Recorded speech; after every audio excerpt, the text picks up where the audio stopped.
When you first sign up on Pinterest, you're not following anyone, you're gonna wanna follow people. Once you start following people, you're going to see the pins from those people in this following tab.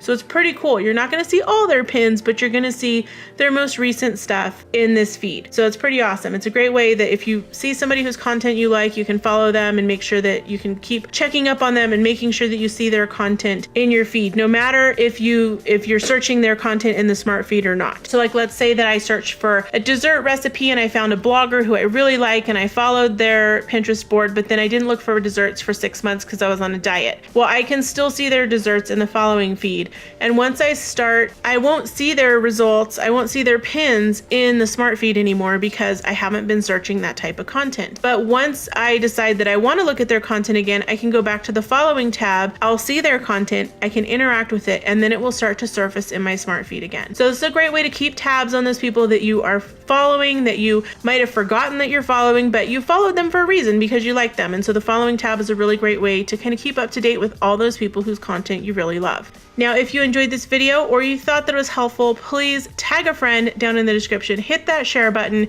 share it on social, and hit the subscribe button so that you can get notified every time we have a new video here at Smart Creative Social. Thank you so much for watching. Bye.